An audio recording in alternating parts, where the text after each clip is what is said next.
This is The Source from Texas Public Radio. I'm David Martin Davies. Do you remember when the drive from San Antonio to Austin used to be a long stretch of mostly farm and ranch land and then snake farm?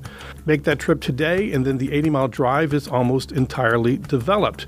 New Braunfels and San Marcos are seeing incredible growth, as is San Antonio and Austin, and that drive is frequently jammed up with stop-and-go traffic. And that growth still isn't slowing down. So how do we get ahead of the expansion of San Antonio and Austin as it becomes one mega region, making smart decisions about progress so the area doesn't choke on its own success? Former San Antonio Mayor and HUD Secretary Henry Cisneros is asking others to join him in finding solutions. Cisneros will deliver opening remarks at the upcoming Austin-San Antonio Area Growth Summit tomorrow, October 8th, in San Marcos. The event brings together regional leaders and stakeholders to discuss the challenges and opportunities facing this fast-growing corridor. Cisneros is also the co-author of a new book on the topic, The Austin-San Antonio Mega Region, Opportunity and Challenge in the Lone Star State. And Henry Cisneros joins us now to tell us more. Henry, welcome back to The Source. Thank you. Thank you very much. And congratulations on the success of The Source. People set their day by it. So, well, we have to record this because you're so busy going on, getting this summit going on. So we can't take calls right now. But as we see the growth between San Antonio and Austin, if we did nothing and we just sat back and just let the growth happen, what would we end up with? Well, first of all, the growth is going to happen. It's not a question of if it's going to happen, or we have to work hard to make it happen. That's not the case.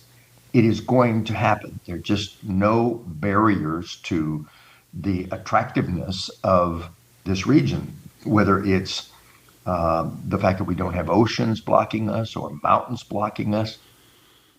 The state government tax policy is positive. The demographics of the region with a large youthful population of future workforce is positive.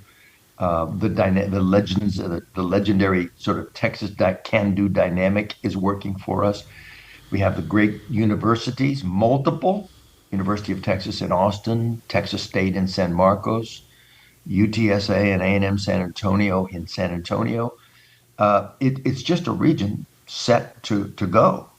And the proof of it is that the census says from the northern suburbs of Austin to the South San Antonio today is 5.3 million people. And while you mentioned a moment ago the strip that is IH-35 and what's happened along it, the truth of the matter is far on both sides, as far out as, let's say, Bastrop even and Lockhart on the east, Seguin to the east, and all along the corridor, the suburbs to the north in Williamson County, Georgetown, Leander, Round Rock, Cedar Park, and then of course New Braunfels is now 110,000 people, and San Marcos is about 80,000 people, including a 41,000 student university. So it's more like a column than it is, a narrow corridor.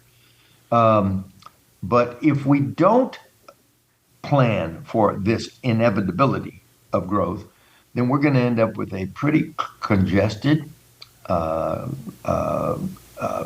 public policy problematic. By that I mean inadequate water for housing permits. We have to be very careful about having enough power for the technology that is driving both economies, including data centers that are thirsty for power, electrical power. If we don't work on these things, if we don't work on our human resources and training issues, et cetera, then it's going to be, frankly, a kind of a hot mess, a hot Texas mess. And it doesn't have to be that way, because we can see this happening, because there's a lot of basis for cooperation. The meeting that I'm speaking at tomorrow is an example of that. So I think the message from me is let's get our heads together, rational and cool, and think about the things that need to be done. Road infrastructure, rail infrastructure, water infrastructure, electric power infrastructure, educational infrastructure, human resources support, uh, all of these things that will make this a fantastic experience for the country, a place that not only grew, but became better as it grew. So we can have this growth. The growth is going to happen, but Correct. it can grow as just this massive tumor of disconnected Mm-hmm. communities just run up against Mm-hmm. each other, or it can grow as healthy tissue where we're able to have strength and dynamism and just really improve quality of life and economic opportunity. So if good decisions are made now and there's proper investment and leadership, what describe a day in a life? What would it look like? Would I be able to zoom up the corridor to one city to another in some high-speed fashion? Will there be economic opportunity? Will be all kind of interconnected? What would that like? What would that look like? Well, that's interesting that you would ask it that way. I've never been asked sort of what would it look like, but I'll give it a try. It would look like multiple corridors that includes IH-35, but also better use of SH-130 to the east and better use of 281 to the west, and rail on one or more of those corridors. It would look like some horizontal connections across from 35 over to SH-130, for example, perhaps in New Braunfels, perhaps at San Marcos, and that would enable some of the growth to fill in to the east in the Blackland dirt country that is to the east, unlike the caverns and sensitive limestone to the west. It would look like connections between our universities. So students studying at UTSA could take a rail system and find themselves at the University of Texas or Texas State. It would look like collaboration on medical specialties so that together between our health science center and the Dell complex in Austin, there'd be a world class availability of medical care. It would look like collaboration between airports so that people could go virtually anywhere in the country or the world in the airports that collaborated on routes, for example. Um, it would look like a community that is thought through its water supply, so there's ample water, and we don't have to go through what Phoenix has had to go through, which is holding up housing permits because there isn't enough water. It would look like rational use of power so that we are already using solar and wind more than most places, but we probably would add additional nuclear to what we have because it's clean and because it's relatively cheap compared to other sources that require, that are more expensive per kilowatt hour. It would look like quality of life amenities, like the Great Springs Project, designed to link Barton Springs right through San Marcos Springs and Comal Springs to the Blue Hole in northern San Antonio, and then the river and the River Walk and the Missions Reach and the Arboretum. Uh, it would look like a place that people enjoy living in and has a quality of life, and there's greater prosperity and greater options in everything, medical choices, entertainment. That's, I think, what it would look like. It sounds like if we get it right, there are so many opportunities. But if we do nothing, it'll be just a lot of lost opportunities and frustration. Well, I think it'll be a flash in the pan because it's going to grow for a time, and then the very things we fail to do will be our own death knell.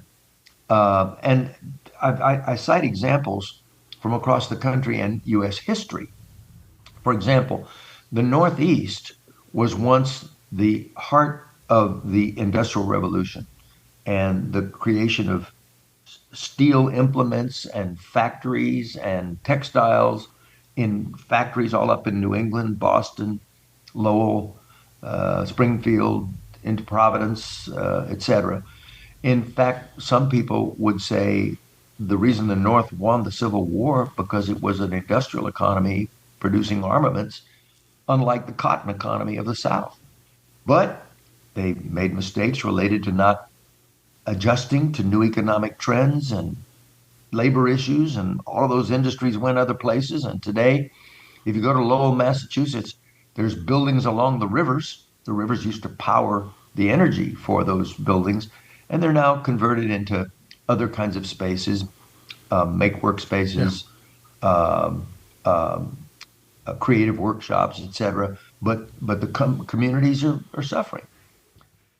After World War II, you go to Detroit, and it was the industrial center of the United States. It was 2 million people in Detroit.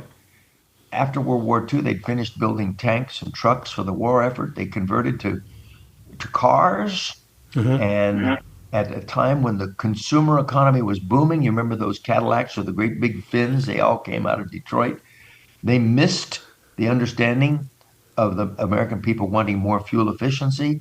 It had labor issues, and soon Detroit, it now has 600,000 people. It once had 2 million. There's vast parts of Detroit that are a wasteland. Silicon Valley was the next place that exploded. And Silicon Valley, I spoke there as HUD secretary to a group working on what do we do to prepare for the future? I said, you need to prepare housing for the workforce.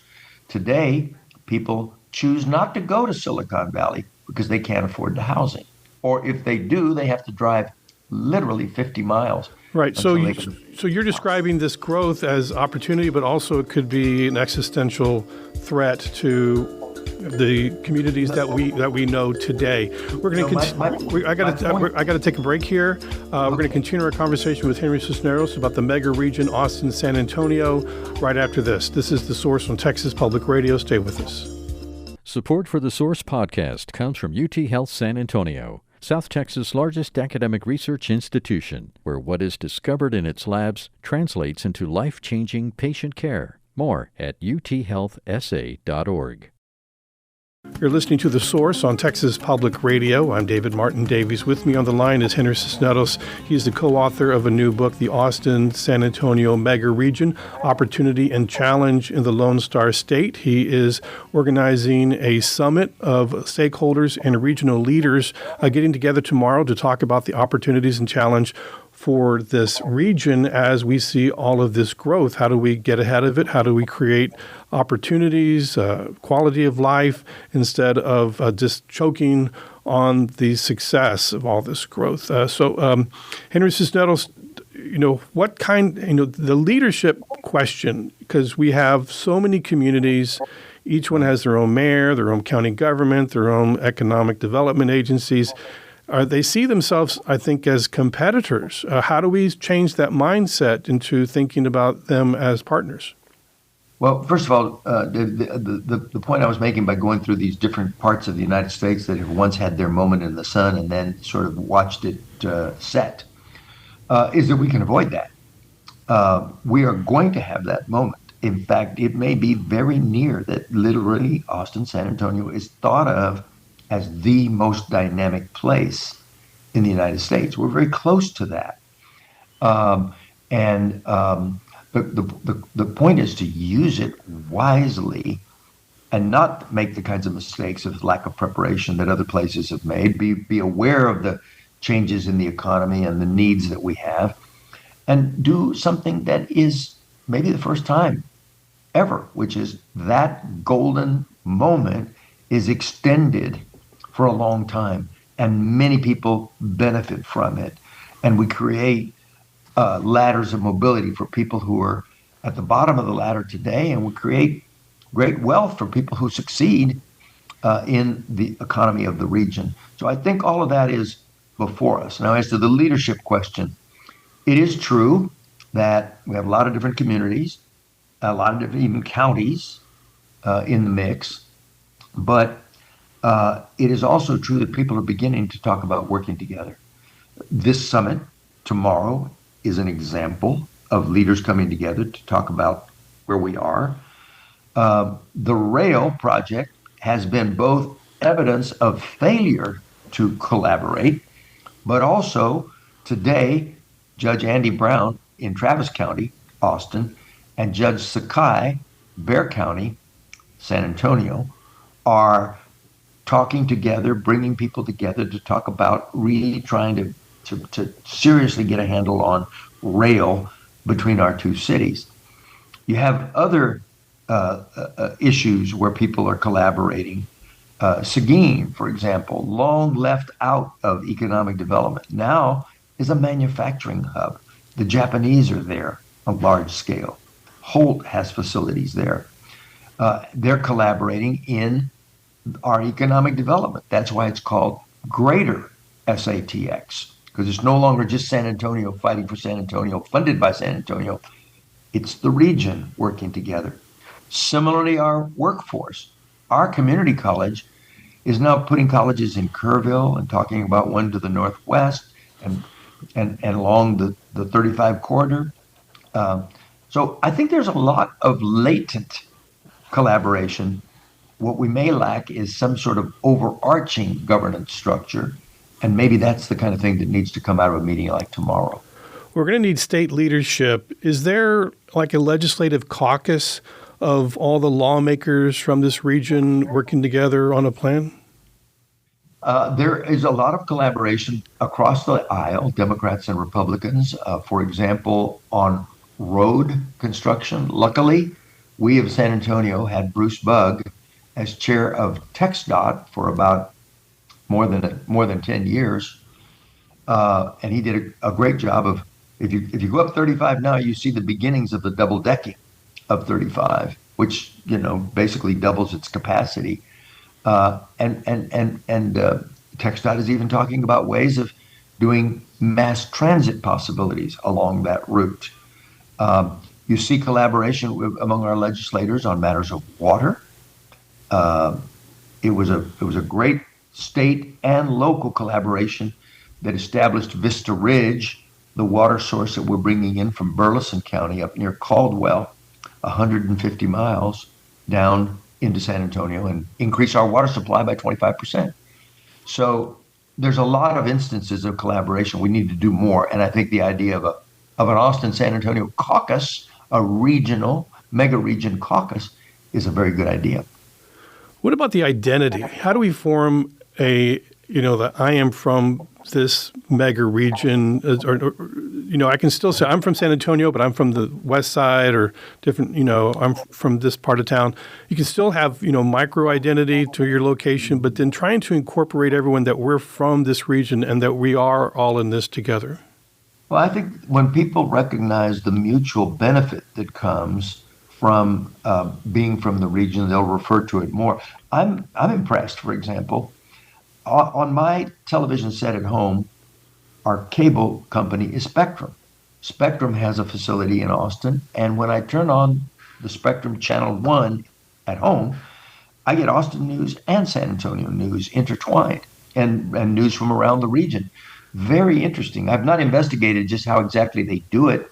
Do they have studios in both places? They have studios in Austin. Yeah. And so, but also, so the Hearst Corporation now owns the San Antonio Express News and the Austin American Statesman. Oh, and by the way, the Houston and Dallas papers too. Sure. But, and Texas Public Radio, we work with KUT, we share content all the time back and forth. So using media is one possibility, one option. The other is things like, our Spurs are now playing up to 6 games in Austin. People weren't sure with the University of Texas basketball team that they would fill up an arena, but they've done very, very well. And they are the San Antonio Spurs, but there are a lot of people in Austin that follow them. In due course, there will be other major leagues. Soccer League now in Austin, they have a Major League Soccer League team. In due course, there's going to be baseball. How can you not come to a region, David? I mentioned earlier, there's 5.3 million people here now. The census tells us, and that's the census, their objective analysis, that in 2050, which is only 25 years from now, in 2050, they're projecting 8.3 million people in this region. Now think of that. The difference between 5.3 and 8.3 is 3 million people. That's a city the size of Chicago descending into the real estate between Pflugerville and Floresville, a city the size of Chicago, right? And 25 years, I don't know whether it'll happen in 25 years, maybe slightly longer than that, I don't know. But 25 years is the same distance we've come from 2000. If you can remember what you were doing in 2000, and I think you were on this same job, David, at Texas Public Radio, then that's how much longer we have to 2050 when this all unfolds. So I've got about 3 minutes left here. Austin's, income levels are higher than San Antonio's. Housing is cheaper in San Antonio than it is in Austin. If we can find some way to effectively, move people up and down the corridor, we can share the riches that each community has. Is Austin as invested in trying to link up with San Antonio as we are with them? I've been impressed with people like Judge Andy Brown and also the Mayor Kirk Watson, who's collaborated. By the way, this book that we've written is the result of a television documentary we did with KLRN. It's usually the other way around. There's a book and then somebody does a documentary. This was a documentary that included a lot of Austin people and aired in Austin on the local PBS station in Austin. And then a book came out of it. But there's more and more, I think, understanding that we're kind of in this together, and the payoff is big together. There's some great successes going to occur as this process plays out. And it has to happen now. Are we too late? I think we're, almost too late for some things. Once upon a time, we talked about a joint airport between Austin and San Antonio. I think that probably was not a good idea ever, because we were just too far apart, and people don't want to give up the convenience of their local airports. But we're going to be a city like major metros in America, like Los Angeles that has LAX and Burbank and John Wayne in Orange County, like Washington that's got Baltimore, Washington, Dulles, and Reagan. We're going to have 2 airports. And San Antonio needs to keep up with its terminal, and that investment is now occurring. But we're probably too late for a major collaboration, but that's okay. As you grow as a region, you probably need multiple airports, for example. So we can make lemonade out of lemons if we're confronting lemons now, and I think we probably are in traffic congestion. But we can steadily stay about it and maintain a quality of life. Well, I've got about a minute here. What's your top of the list priority that you think we ought to try to really put our energy into right now? Low-hanging fruit. I think it's traffic congestion. I think we really can't be a region when we rely on one spine, which is I-35, moving 18-wheelers up from Laredo full of trade merchandise up into the heartland of the country, and also be the spine that moves people, human beings. So we need rail on that corridor. We need SH-135 better utilized. It's going to be, because we've seen companies now locate along SH-130, and other means to sort of fill in. Again, this is not going to be just a corridor. I expect it's going to be probably 30 miles wide from Austin to San Antonio where this development occurs. Henry Cisneros is the co-author, along with Bob Rivard and David Hendricks, of the book, The Austin-San Antonio Mega Region, Opportunity and Challenge in the Lone Star State. He is also leading a summit of regional leaders discussing these challenges tomorrow. And Henry Cisneros, thanks for coming on The Source. Thank you, sir. Thank you very much. This has been The Source on Texas Public Radio. The Source is hosted by David Martin Davies. Tim Gutierrez is the show's producer. Additional production support from Steve Short, Ruben Garcia, Yvette Benavides, and Dan Katz, Vice President of News. The Source is made possible with support from the Gladys and Ralph Lazarus Foundation. Support for this podcast of The Source comes from Texas Mutual Insurance Company. They are committed to helping policyholders build strong and thriving businesses through their exceptional service. More at texasmutual.com/TexansDeliver. Texas Mutual. Texans get it.